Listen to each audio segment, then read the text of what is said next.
எனது தமிழ் நெஞ்சங்களுக்கு வணக்கங்க. தமிழ்லேயே பார்த்துருப்பீங்க இன்றைக்கி என்ன விஷயத்தை பற்றி பார்க்க போகிறோம்ட்டு. வாங்க டைம் வேஸ்ட் பண்ணாமல் டக்குனு வீடியோக்குள்ளே போயிடலாம். மைக்ரோசாஃப்ட் எக்ஸலில் நம்ம ஒர்க் பண்ணதுக்கப்புறம் அதாவது டீட்டெயில்ஸ் எல்லாம் என்டர் பண்ணிவிட்டு அந்த ஃபைலை எப்படி வந்துட்டு பிடிஎஃபாக மாற்றுறது அப்படின்னு பார்க்க போகிறோம். ஸோ இது வந்துட்டு எக்ஸ்டர்னலாக எந்த ஒரு சாஃப்ட்வேரும் எந்த ஒரு அப்ளிகேஷனும் இல்லாமல் நம்ம எக்ஸலை வந்துட்டு எப்படி பிடிஎஃபாக கன்வெர்ட் பண்ண முடியும் அந்த வீடியோவில் பார்க்கலாம். இப்போது நான் வந்துட்டு ஒரு சின்ன கண்டென்ட் வந்துட்டு டைப் பண்ணி வச்சுருக்கேன். இது வந்துட்டு உங்களுக்கு ஒரு முன்னாடி வீடியோவில் வந்துட்டு போட்டிருப்பேன். ஸோ கவுண்ட் ஃபங்க்ஷன் எப்படி யூஸ் பண்ணுறதுங்கிறது ரிலேட்டடாக ஒரு வீடியோ போட்டிருந்தேன். ஸோ அது பார்க்கல அப்படின்னா டிஸ்கிரிப்ஷனில் இந்த லிங்க் கொடுத்துருக்கேன். நீங்கள் அதை கிளிக் கொடுத்து அந்த வீடியோவை பாருங்கள். கவுண்ட் ஃபங்க்ஷன் எப்படி சிம்பிளாக யூஸ் பண்ணுறது அப்படிங்கிற மாதிரி நான் எக்ஸ்பிளைன் பண்ணியிருக்கேன். வேணும் அப்படின்னா செக் பண்ணி பாருங்கள் இந்த வீடியோவை.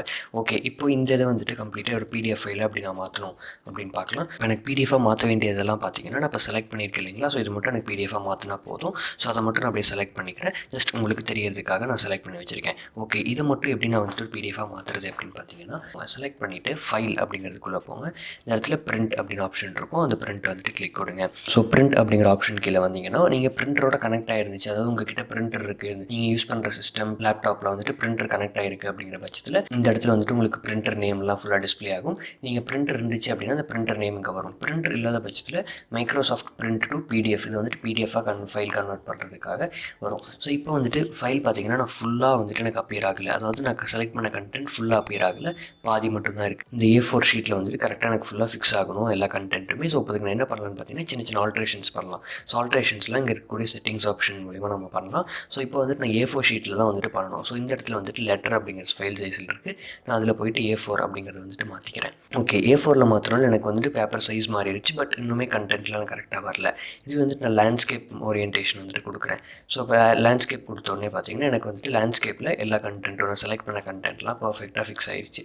இதுவே வந்துட்டு நான் இன்னும் அட்ஜஸ்ட் பண்ணணும், சைடில் மார்ஜின்ஸ்லாம் அட்ஜஸ்ட் பண்ணணும் அப்படின்னா நார்மல் மார்ஜின்ஸ் அப்படிங்கிற மாதிரி நிறையா இருக்குது, வைடு இருக்குது. ஸோ வைடு அப்படிங்கிற வேணும்னாலும் நீங்கள் கொடுத்துட்டிங்கன்னா மார்ஜின்ஸ்லாம் பார்த்தீங்கன்னா உங்களுக்கு இன்னும் கொஞ்சம் வைடாக வரும். ஸோ நீங்கள் ஸ்கேலிங்கில் போயிட்டு நிறைய கண்டென்ட் இருக்குது அப்படின்னா எல்லா கண்டென்ட்டையும் ஒரே பேஜில், அதாவது ஒரே ஷீட்டில் வந்துட்டு ஃபிக்ஸ் பண்ணணும் அப்படின்னா கூட fit sheet on one page அப்படிங்கிற ஆப்ஷன் கூட நீங்கள் எனேபிள் பண்ணிக்கலாம். ஸோ உங்களுக்கு கரெக்டாக கண்டென்ட்லாம் வர மாதிரி நீங்கள் எல்லாமே அலைன் பண்ணிவிட்டு நீங்கள் பேப்பர் சைஸு, ஓரியன்டேஷனு, மார்ஜின்ஸ் எல்லாம் எல்லாமே ஃபிக்ஸ் பண்ணிவிட்டு இந்த இடத்துல பிரிண்ட் அப்படிங்கிற ஆப்ஷன் நீங்கள் கிளிக் கொடுத்தீங்க அப்படின்னா நவ் பிரிண்டிங்னு வரும். நம்ம பிடிஎஃப் ஃபைலை சேவ் பண்ணுறது கேட்குது. ஓகே, நான் இப்போ வந்துட்டு 1 2 3 அப்படின்னு சொல்லிட்டு போட்டு இந்த பிடிஎஃப் ஃபைல் நான் அப்படியே சேவ் பண்ணிடுறேன். இப்போது நான் அந்த ஃபைலை வந்துட்டு பிடிஎஃபாக ஓப்பன் பண்ணுறேன். ஸோ இப்போ கீழே வந்துட்டு ஓப்பன் ஆயிடுச்சு. இப்போ பார்த்தீங்கன்னா பர்ஃபெக்டாக அந்த எக்ஸல் ஷீட்டில் வந்துட்டு A4 ஷீட்டில் அதாவது பிடிஎஃபாக வந்துட்டு ஃபுல்லாக கன்வெர்ட் ஆயிடுச்சு. இந்த மாதிரி உங்களுக்கு தேவையான ஓரியன்டேஷனில், உங்களுக்கு தேவையான பேப்பர் சைஸில் வந்துட்டு உங்களால் எக்ஸல் ஷீட்டில் இருக்கிற டீட்டெயில்ஸ்லாம் ஈஸியாக பிடிஎஃபாக கன்வெர்ட் பண்ணிக்க முடியும், எந்த ஒரு எக்ஸ்டர்னல் சாஃப்ட்வேர் எதுவுமே இல்லாமல். இந்த வீடியோவில் ஃபுல்லாக பார்த்துட்டு உங்களுக்கு கிளியரான ஐடியா கிடச்சிருக்குன்னு நினைக்கிறேன். சந்தேகங்கள் இருந்துச்சு அப்படின்னா கமெண்ட் செக்ஷனில் சொல்லுங்கள், கண்டிப்பாக உங்களுக்காக ரிப்ளை பண்ணுறேன். சோஷியல் மீடியா அவைலபிளாக இருக்கேன், அதோட லிங்க்ஸ் டிஸ்கிரிப்ஷனில் கொடுத்துருக்கேன், செக் பண்ணி பாருங்கள். நம்ம சேனலை கண்டிப்பாக சப்ஸ்கிரைப் பண்ணிட்டு தெரியும், பண்ணல அப்படின்னா மறக்காமல் சப்ஸ்கிரைப் பண்ணிவிட்டு பக்கத்தில் இருக்கிற பெல் ஐக்கன் அப்படியே ப்ரெஸ் பண்ணிக்கோங்க.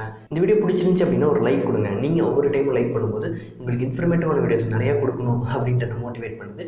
மறக்காமல் ஒரு லைக் கொடுத்துக்கோங்க. நெக்ஸ்ட் வீடியோவில் நல்ல ஒரு கண்டென்ட்டோட உங்கள் எல்லாரையும் வந்து சந்திக்கிறேன். நன்றி.